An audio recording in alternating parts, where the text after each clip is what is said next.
ખેડૂત સમન્વય સમિતિના પ્રમુખ શ્રી મિતેશભાઈને વિનંતી છે, આપ શાબ્દિક સ્વાગત કરશો.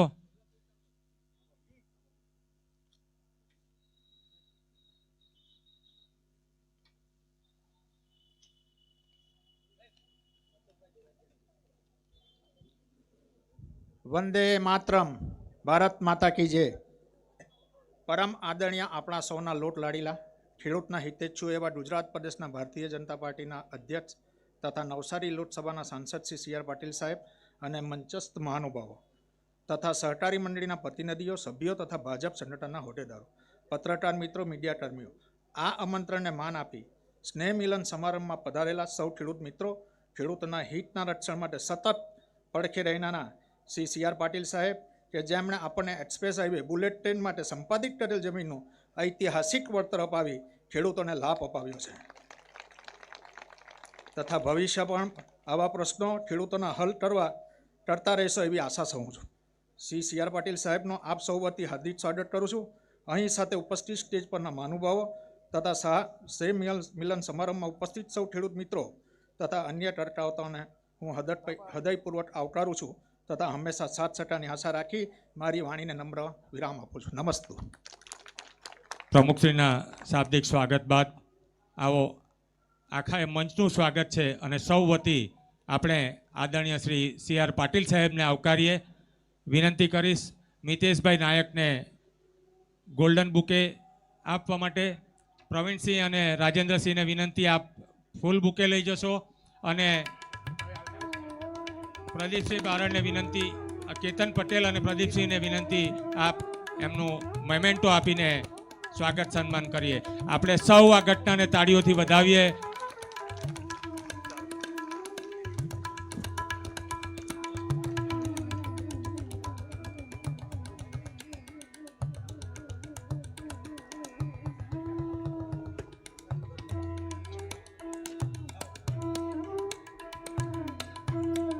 સાથે જ દેવાંશુભાઈ દીપકભાઈ દેસાઈ, પ્રમુખ કિસાન મોરચા નવસારી, સી આર પાટીલ સાહેબનો સ્વાગત સન્માન કરશે.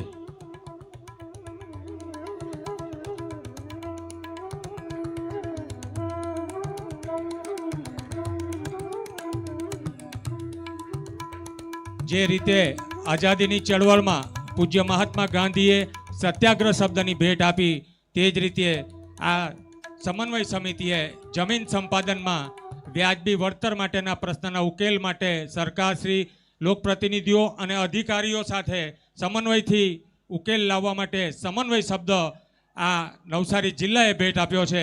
આજે આદરણીય શ્રી સી આર પાટીલના સ્વાગત બાદ સૌ મહેમાનોનું અહીં સમયના અભાવે આપ સૌનું સ્વાગત છે. સીધા જ આપણે આદરણીય શ્રી સી આર પાટીલ સાહેબને સાંભળવા જઈ રહ્યા છે. વિનંતી છે શ્રી સી આર પાટીલ સાહેબને.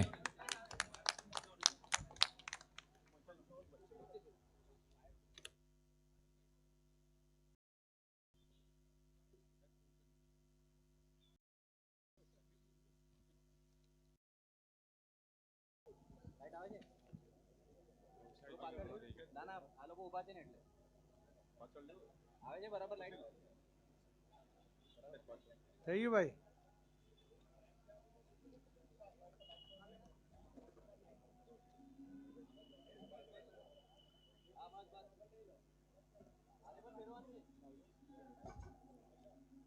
થઈ ગયું ભાઈ. ભારત માતા કી. આવો ઢીલો ઢીલો ના હોય. આખા નવસારી સુરતના ખેડૂતો ભેગા થયા તો જરા બંને હાથ ઊંચા કરીને ભારત માતા કી, વંદે, જય શ્રી રામ. ખેડૂત સમન્વય સમિતિના આજના કાર્યક્રમમાં આપણી વચ્ચે ઉપસ્થિત નવસારી જિલ્લા ભારતીય જનતા પાર્ટીના પ્રમુખ શ્રી ભૂરાભાઈ શાહ, સમન્વય સમિતિના પ્રમુખ શ્રી મિતેશભાઈ, ગણદેવીના ધારાસભ્ય અને પૂર્વ કેબિનેટ મંત્રી શ્રી નરેશભાઈ પટેલ, નવસારી વિધાનસભાના ધારાસભ્ય શ્રી રાકેશભાઈ દેસાઈ, ઉધનાના ધારાસભ્ય શ્રી મનુભાઈ પટેલ, જિલ્લા પંચાયતના પ્રમુખ શ્રી પરેશભાઈ દેસાઈ, સુરત જિલ્લા પંચાયતના પ્રમુખ શ્રીમતી ભાવિનીબેન પટેલ, સ્ટેન્ડિંગ કમિટીના પૂર્વ ચેરમેન શ્રી પરેશભાઈ પટેલ, ભૂતપૂર્વ સુરત જિલ્લા સંજયભાઈ નાયક, ખેડૂત સમન્વય સમિતિના ઉપપ્રમુખ શ્રી પ્રદીપસિંહ બારડ, ખેડૂત સમન્વય સમિતિના મંત્રી શ્રી પ્રણવસિંહ ઠાકોર, ખેડૂત સમન્વય સમિતિ નવસારી, શ્રી રાજેન્દ્રસિંહ ઠાકોર, શ્રી ખેડૂત સમન્વય સમિતિ નવસારી, શ્રી કિશોરભાઈ પટેલ, ખેડૂત સમન્વય સમિતિ નવસારી, શ્રી વિનોદભાઈ દેસાઈ, શ્રી ખેડૂત સમન્વય સમિતિ નવસારી, અન્ય શ્રી ખેડૂત સમન્વય સમિતિના ખેડૂત સમન્વય સમિતિ નવસારીના સદસ્યશ્રીઓ, પૂર્વ ધારાસભ્ય શ્રી પિયુષભાઈ દેસાઈ, પૂર્વ ધારાસભ્ય શ્રી કરશનભાઈ પટેલ, પ્રદેશના મંત્રી શ્રીમતી શીતલબેન સોની, પ્રભારી અને પૂર્વ ધારાસભ્ય શ્રી જનકભાઈ બગદાણા, શ્રી અશોકભાઈ ધોરાજીયા, નવસારી લોકસભાના પ્રભારી, ખૂબ મોટી સંખ્યામાં અહીં ઉપસ્થિત સૌ આગેવાનો અને ખેડૂત આગેવાન ભાઈઓ બહેનો, આપ સૌને વંદન, આપ સૌને પ્રણામ કરું છું. ખેડૂતોનું સંગઠન કેવું હોય એ જો કોઈએ શીખવું હોય તો એને નવસારી અને સુરત જિલ્લાના ખેડૂતોને મળવું પડે.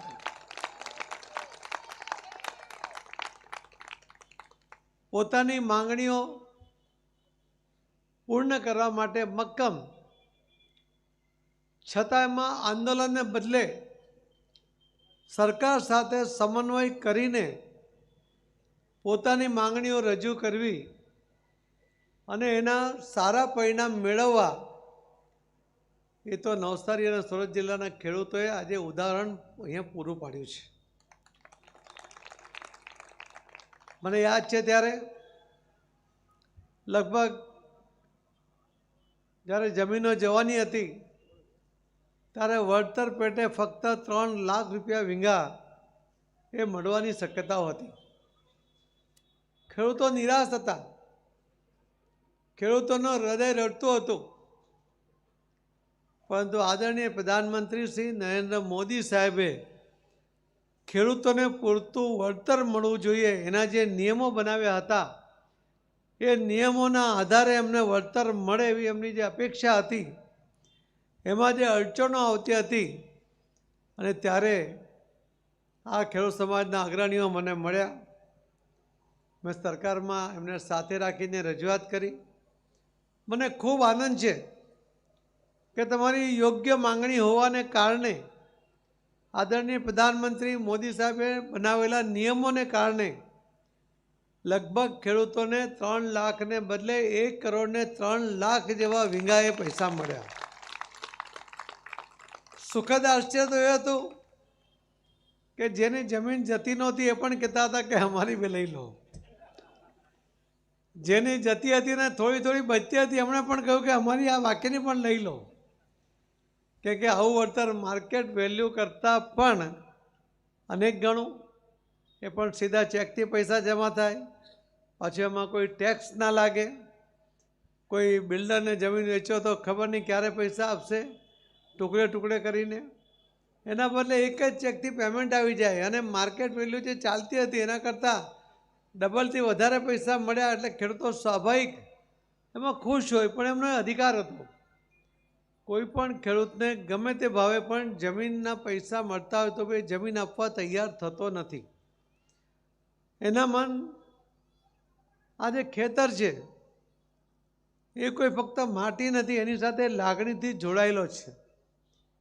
એ ખેતરો એમને વારસાગત મળેલા છે અને એના કારણે એમની સાથે દિલથી જોડાયેલા છે. એમના નાનપણથી લઈને ઘણી બધી યાદો એ ખેતર અને વાડી સાથે જોડાયેલી હોય ત્યારે પૈસા એનું મહત્ત્વ નથી, પરંતુ જમીન પણ જાય અને યોગ્ય વળતર પણ ન મળે એની જે વ્યથા એ તે વખતે બધાના ચહેરા પર દેખાતી હતી.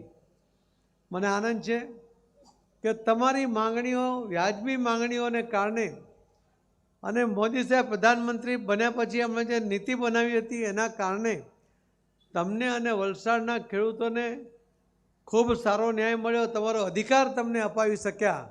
આ કોઈ ઉપકાર નહોતો પણ તમારો અધિકાર હતો, ને અધિકાર આપવામાં કે અપાવવામાં જે નિમિત્ત બનવાનો પણ મોકો મળ્યો, એનાથી હું પણ ધન્યતા અનુભવું છું. આજે પણ તમે ભરૂચના ખેડૂતોને વારંવારની રજૂઆતો છતાં પણ હજુ એમને વળતર મળતું નથી, એમને સંતોષ થતો નથી, અને હજુ પણ એ ખૂબ અસંતોષ સાથે એ પોતાની રજૂઆતો કરી રહ્યા છે. મેં એમને પણ ભરૂચના સૌ ખેડૂતો, એમના આગેવાનોને લગભગ 3 થી 4 વખત હું દિલ્હી લઈ ગયો. આ ખેડૂત સમન્વય સમિતિના આગેવાનોને પણ હું દિલ્હી લઈ ગયો, નીતિન ગડકરી સાહેબ પાસે લઈ ગયો, આદરણીય પ્રધાનમંત્રી મોદી સાહેબ પાસે પણ મેં અલગથી રજૂઆત કરી. અને એના કારણે જે ગુજરાત સરકારને સૂચના અપાઈ અને જે અધિકારીઓ સરળતાથી માનતા નહોતા, જે અન્યાય કરવા માટે બેઠા હતા, એમના મનમાં જમીન સસ્તામાં પડાવી લેવાની ભાવના હતી, એમનો આ ઈચ્છા બિલકુલ બર ન આવી ને તમને બધાને તમારો અધિકાર મળ્યો, એના માટે આપ સૌને ખૂબ ખૂબ અભિનંદન આપું છું. ખેડૂતો એને અન્યાય ન થાય, એને ન્યાય મળે, એના માટે કંઈ કરી છૂટવાની ભાવના એ આદરણીય પ્રધાનમંત્રી નરેન્દ્ર મોદી સાહેબની પહેલા દિવસે જ્યારે મુખ્યમંત્રી હતા ત્યારથી છે. ગુજરાતની અંદર આદરણીય પ્રધાનમંત્રી મોદી સાહેબ જ્યારે મુખ્યમંત્રી હતા ત્યારે લગભગ 9 લાખ કરોડ એનો ટોટલ એપીએમસીમાં જે વેચાણ થતું હતું એમના માલનું, એટલું જ હતું. પરંતુ મોદી સાહેબે ગુજરાતના સાયન્ટિસ્ટોને કામે લગાડ્યા, કૃષિ રથ શરૂ કર્યો, ગામે ગામ એ રથને મોકલ્યો, ખેડૂતોને એજ્યુકેટ કર્યા, એમના જમીનનું પૃથ્થકરણ કર્યું, એમણે જમીનમાં શું વાવવું જોઈએ, કેટલું ખાતર નાખવું જોઈએ, કયું ખાતર નાખવું જોઈએ, કેટલું પાણી આપવું જોઈએ, આ તમામ વાતોથી એમને માહિતગાર કર્યા. એમને એક સમય એવો હતો કે કોંગ્રેસના સમયમાં ખાતર લેવા માટે ખેડૂતોની લાઈન લાગે અને ત્યાં લાઠીચાર્જ થાય, ગોળીબાર સુદ્ધા થાય, એવા પણ બનાવ બનતા હતા. પણ મોદી સાહેબે આ બધાને કંટ્રોલ કરીને ખેડૂતોને એજ્યુકેટ તો કર્યા, પણ સાથે સાથે એમણે આ ખાતર એમને સમયસર મળે અને વ્યાજબી ભાવે મળે એના માટેના પણ સફળતાથી પ્રયત્ન કર્યા. મોદી સાહેબ પ્રધાનમંત્રી બન્યા પછી તમે પેટ્રોલિયમના ભાવ વધવાને કારણે દુનિયાના તમામ દેશોની અંદર ખાતરનો ભાવ ખૂબ વધી ગયા છે. પણ મોદી સાહેબ કહે છે કે આ ખેડૂતોને જે ભાવે હમણાં ખાતર મળે છે એનાથી વધારે ભાવ એને પોસાય એમ નથી, એટલે એમાં સબસિડી વધારતા જઈને મોદી સાહેબે ખેડૂતોને ખાતર એક તો સમયસર પણ આપ્યું અને વ્યાજબી ભાવે 1 પણ રૂપિયાનો ભાવ વધાર્યા વગર આપ્યું. એના માટે પણ મોદી સાહેબનો આપણે સૌએ આભાર માનવો જોઈએ.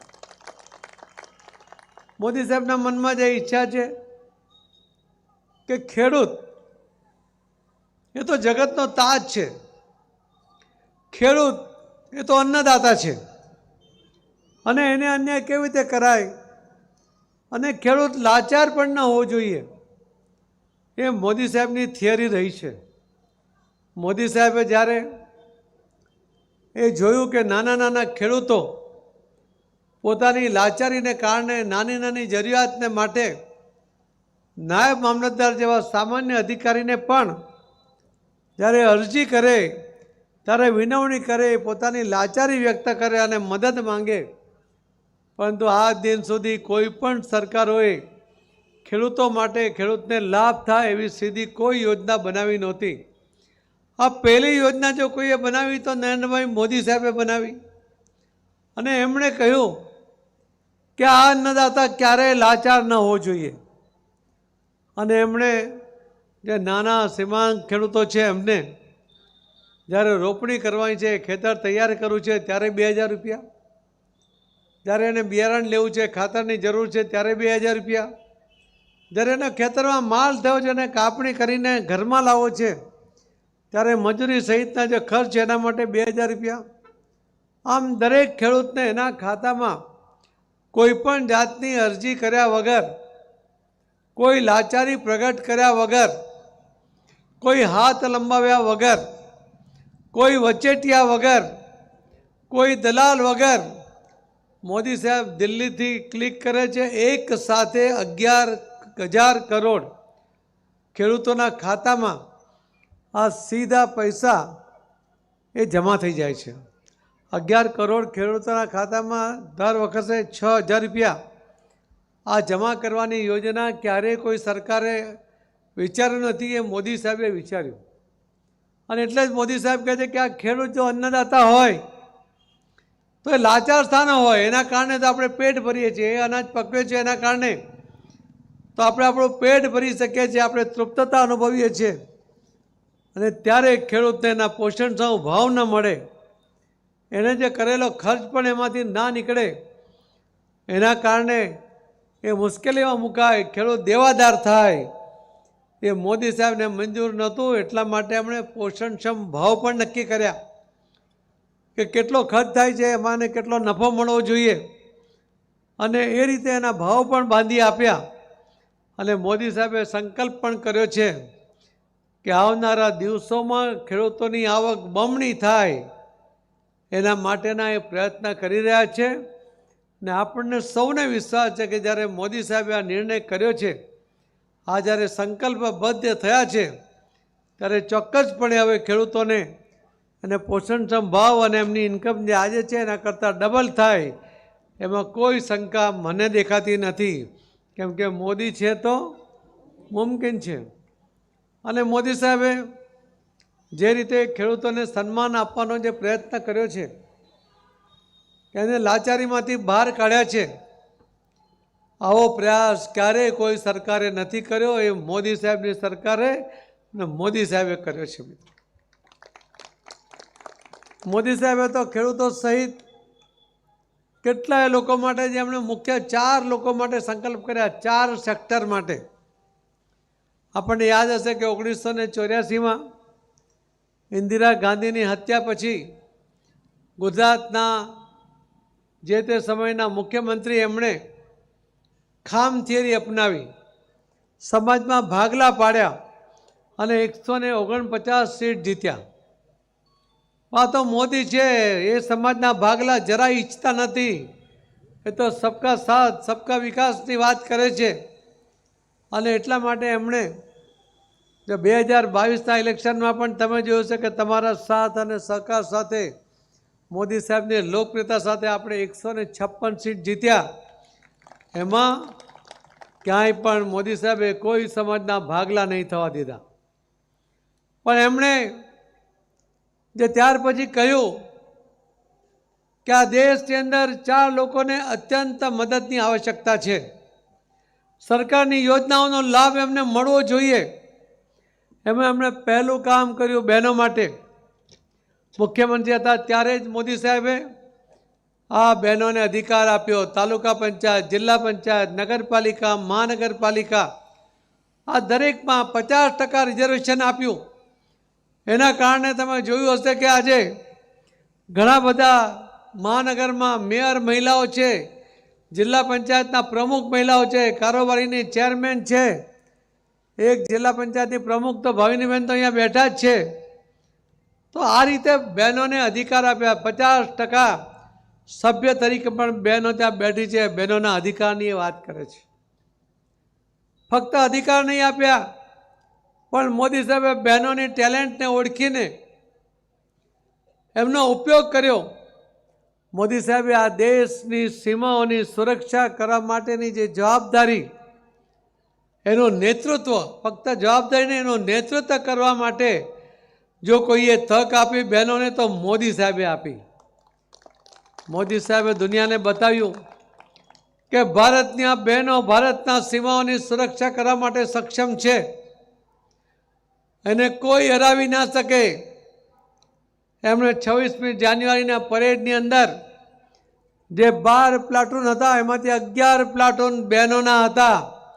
દુનિયાને એમણે મેસેજ આપ્યો કે લશ્કરની અંદર પણ નેતૃત્વ કરવાની ક્ષમતા આ દેશની બહેનોની છે. મોદી સાહેબે આપણા ગુલામીનું પ્રતીક જે લોકસભાનું બિલ્ડિંગ ભવન હતું એ ગુલામીના પ્રતીકને બદલે પોતાનું ભારત સ્વતંત્ર ભારતનું પોતાનું કોઈ ભવન હોય એવો ક્યારેય વિચાર નહોતો કર્યો. મોદી સાહેબે કર્યો. એમણે 30 મહિનાની અંદર સ્વતંત્ર ભારતનું પોતાનું લોકસભાનું ભવન નિર્માણ કર્યું. 30 મહિનાનો સમય હતો. એમણે ઐતિહાસિક સમયમાં 26-27 મહિનામાં પૂર્ણ કર્યું.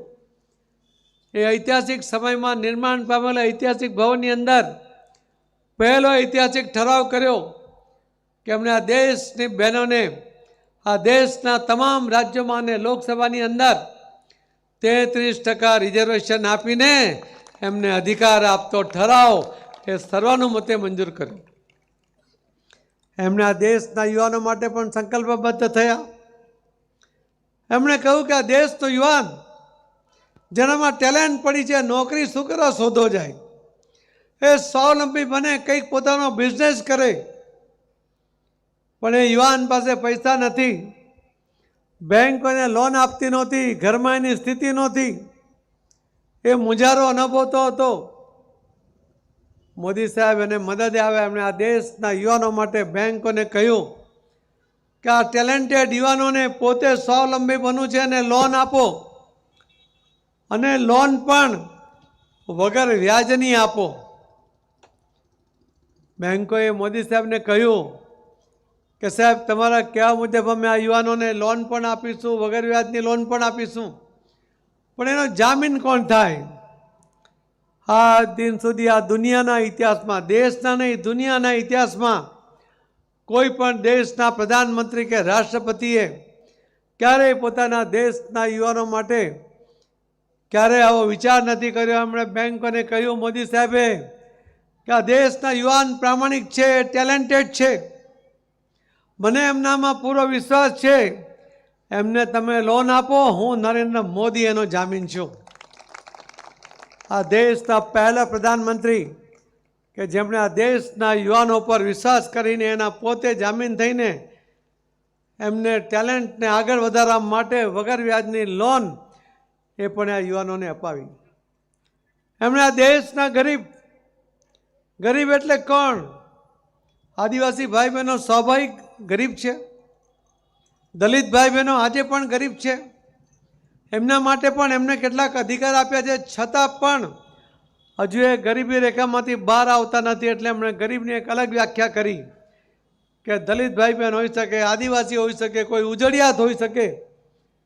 આ દેશનો કોઈ પણ ગરીબ કે જેને સરકારની યોજનાઓની મદદની જરૂર છે, એના દ્વારા એ ગરીબીની રેખામાંથી બહાર આવે, એના માટે મોદી સાહેબે સંકલ્પ કર્યો છે.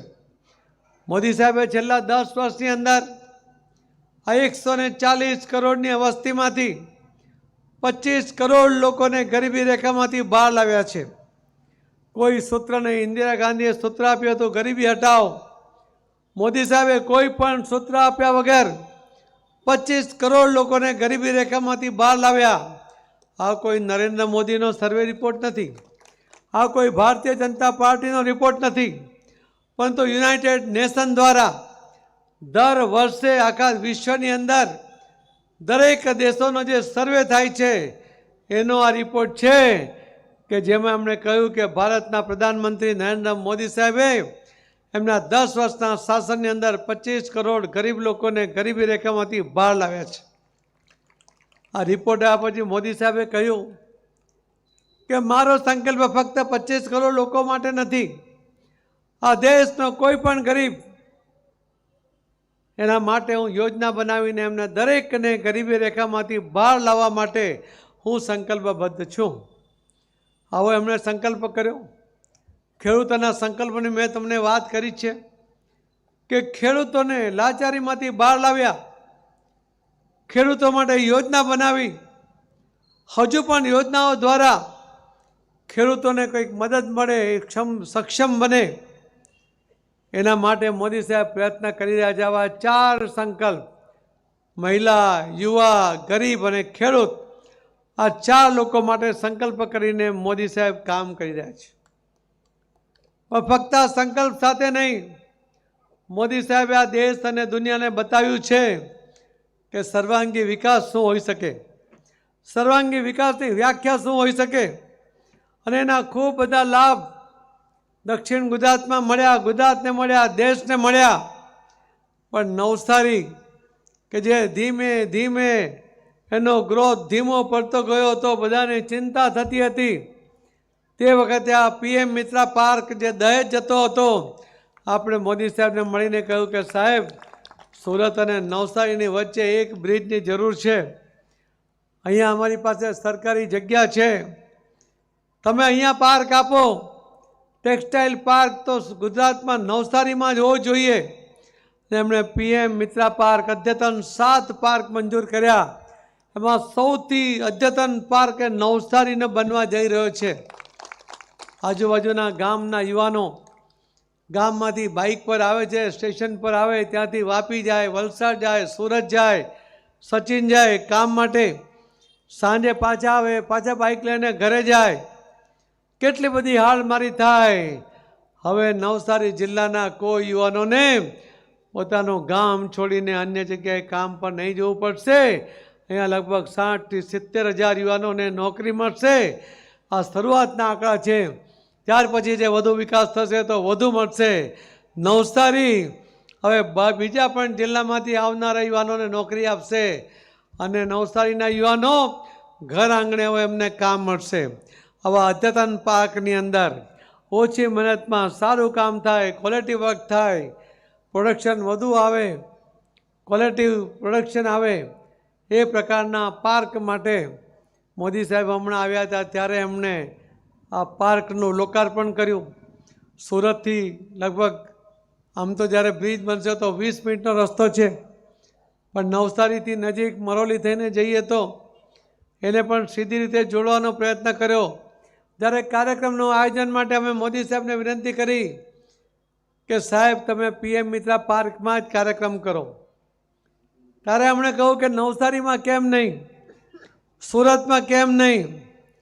ત્યારે મેં કહ્યું કે સાહેબ તમે PM મિત્રા પાર્ક અમને આપ્યો છે, તમારા હાથે એનું લોકાર્પણ થાય તો અધિકારીઓ તરત કામમાં લાગશે, એનું પ્લાનિંગ ઝડપમાં શરૂ થશે અને એનો લાભ મળશે.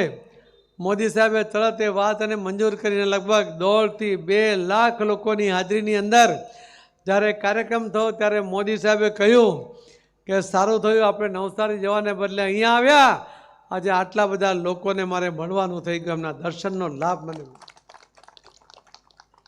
આપણી પાસે નવસારી પાસે એક ઐતિહાસિક સ્થળ હતું, એને ઇગ્નોર કરવામાં આવતું હતું. એ મહાત્મા ગાંધીજી કે એમણે એના જીવનમાં અનેક સત્યાગ્રહ કર્યા, પણ એકમાત્ર સત્યાગ્રહ હતો કે જ્યાં ગાંધીજીએ કાયદો હાથમાં લઈને આ સત્યાગ્રહ પૂર્ણ કર્યો.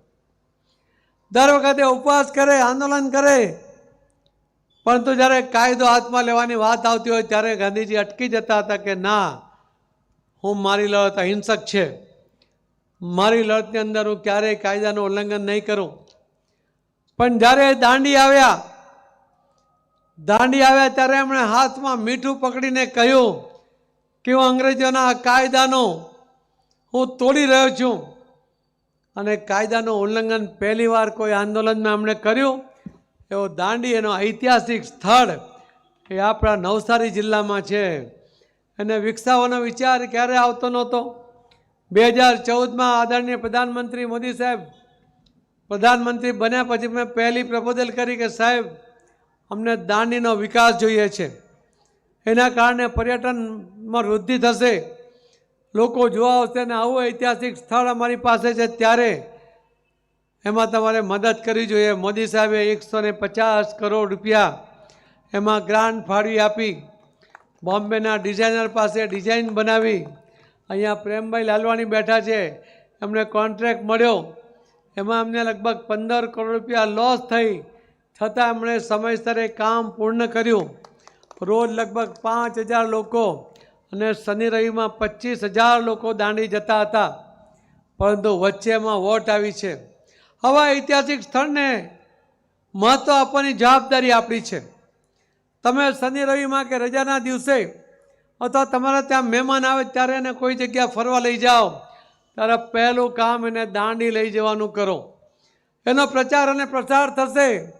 જેટલા લોકો સ્ટેચ્યુ ઓફ યુનિટી જોવા આવે એ ત્યાંથી સીધા મહાત્મા ગાંધીની આ દાંડી યાત્રાને આપણે ઐતિહાસિક ભૂમિ પર પણ એ ત્યાં પર્યટન તરીકે આવે એ આપણી ઈચ્છા છે. પણ એનું મહત્ત્વ વધારવાનું કામ આપણા બધાનું છે. એના કારણે નવસારી જિલ્લાનું ખૂબ મોટું પર્યટનનું સ્થળ પણ વિકસશે. ખૂબ બધા યુવાનોને અને લોકોને રોજગારી મળશે અને નવસારીના વિકાસમાં એનાથી અત્યંત મહત્ત્વનો ફાળો પણ મળવાનો છે. મારે મિત્રો આપને કહેવું છે કે આપની મદદથી લગભગ 3 ટર્મથી હું લોકસભામાં પ્રતિનિધિત્વ કરી રહ્યો છું. 2009માં તમે મને ગુજરાતમાં 2જા નંબરની લીડ અપાવી, 2014માં આખા દેશમાં 3જા નંબરની લીડ અપાવી અને 2019માં આ દિન સુધીમાં જેટલા 17 જેટલા જે સામાન્ય જનરલ લોકસભાના ઇલેક્શન થયા એમાં સૌથી વધુ લીડ એ નવસારી ઉમેદવારને તમે અપાવી, એ નવસારીને અપાવી. 2009માં હું જ્યારે લોકસભામાં જતો ત્યારે કોઈ મને પૂછે કે આ નવસારી ક્યાં આવ્યું, ત્યારે મારે કહેવું પડતું હતું કે સુરતની બાજુમાં છે. હવે નથી કહેવું પડતું કે નવસારી ક્યાં છે. સૌથી હાઈએસ્ટ લીડ આપવાવાળા આ નવસારીવાળાને હવે બધા પોતાની ઓળખ ઊભી થઈ ગઈ છે. હું હમણાં જૂના દિવસો યાદ કરતો હતો કે 15 વર્ષ વીતી ગયા. પાર્ટીએ 4થી વાર પણ ફરી ઉમેદવાર બનાવ્યો છે. આપ સૌનો પ્રેમ, આપ સૌની લાગણી, આપ સૌનો સપોર્ટ એના કારણે ફરીથી જ્યારે ઇલેક્શનમાં જવાનું આવ્યું છે ત્યારે ફરી આપનો પ્રેમ મને મળી રહે એવી મારી અપેક્ષા છે. 18મી તારીખે સવારે 10 વાગે ફોર્મ ભરવા જવાનું છે. આપ સૌને પણ એમાં જોડાવા માટે મારું આમંત્રણ છે કે આપ સૌ આવો, આપણે સાથે મળીને ફોર્મ ભરીએ અને મેની 7 તારીખે એનું વોટિંગ છે. એક પણ ઘરમાં, ગામમાં એક પણ ઘર વોટિંગથી દૂર ન રહી જાય. જેટલી તાકાત તમે બતાવશો એટલા જ તમારા પ્રશ્નો હલ કરવા માટેની તાકાત વધવાની છે. અને એટલા માટે કોઈ ચૂક ન રહી જાય. કોઈ બહાર ગામ જતા હોય તો એને રોકી લેજો, બહાર ગામ ગયા હોય તો એને બોલાવી લેજો. પરંતુ નવસારીના રેકોર્ડ એ જાળવી રાખવાની જવાબદારી એ તમારા બધાની છે. મને વિશ્વાસ છે કે મેં આ 15 વર્ષની અંદર પણ જ્યારે પણ તમને જરૂર પડી ત્યારે હું ખડે પગે ઊભો રહ્યો છું. ક્યારે મેં કોઈ બહાના નથી કાઢ્યા. જ્યાં લડવાનું આવ્યો છે લડું છું ને લડતો રહીશ. જ્યાં તમારા અધિકારની વાત હશે એ અધિકાર તમને મળશે એવા મારા પ્રામાણિક પ્રયત્ન ફક્ત નહીં હોય, પરિણામ લાવી દઈશ એની તમને ખાતરી આપીને ફરીથી આપ સૌને મતદાનમાં પૂરો રસ લે, બાકીના લોકો પણ મતદાન કરે, ગામમાં એક પણ ઘર એ મતદાનથી રહી ન જાય એની જવાબદારી હું આપ સૌ આગેવાનોને આપું છું. મને વિશ્વાસ છે કે આપનો સાથ અને સહકાર જે મળ્યો છે એ મળતો રહેશે. એ જ અપેક્ષા સાથે મારી વાતને વિરામ આપું છું. જય જય ગરી ગુજરાત, ભારત માતા કી જય. આભાર પાટીલ સાહેબ.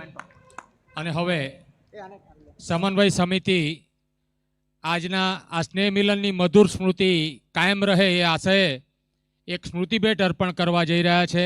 ચાંદીથી મળેલું આ ગોકળિયા ગામની પ્રતિકૃતિ પ્રમુખ શ્રી મિતેશભાઈ અને ઉપપ્રમુખ શ્રી સંજયભાઈ શ્રી પાટીલ સાહેબને અર્પણ કરશે.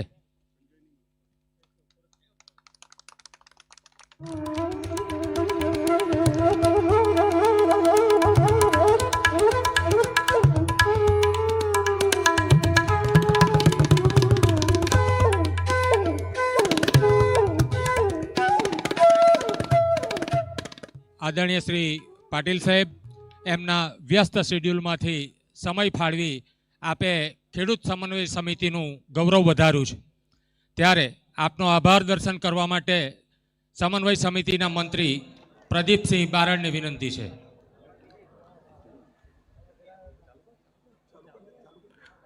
આદરણીય અતિથિગણ, મંચસ્થ મહાનુભાવો, અહીં ઉપસ્થિત સૌ ગામ પ્રતિનિધિઓ તેમજ મારા વારા ખેડૂત ભાઈઓ તથા બહેનો, સાહેબે જે કીધી એ વાત મેં એમના બેકગ્રાઉન્ડમાં થોડું લઈ જઈને યાદ કરાવવા માગું છું. જ્યારે આપણા એક્સપ્રેસ હાઈવેની લડત ચાલુ હતી ત્યારે અમને પહેલાં એવું જણાવવામાં આવ્યું હતું કે જે બુલેટ ટ્રેનને થશે એ તમારું પણ તેવું જ થશે, પણ કરમ સંજોગ એવા થયા કે એવું થઈ શક્યું નહીં. અમને એવું કહેવામાં આવ્યું કે હવે તમારું પાછું જુદી રીતે થશે. સાહેબની એક મિટિંગ હતી અને એક સભા હતી બારડોલીમાં. એ દરમિયાન મેં સાહેબને અમે બધા ખેડૂતો જઈને મળ્યા કે સાહેબ હવે ન્યૂઝમાં તો અમે આવું સાંભળ્યું કે હવે તમારું તમારી રીતે થશે, બુલેટનું જુદી રીતે થયું છે. તો સાહેબે ગાડીમાં બેસતી વખતે એક શબ્દ ને એક લીટી મને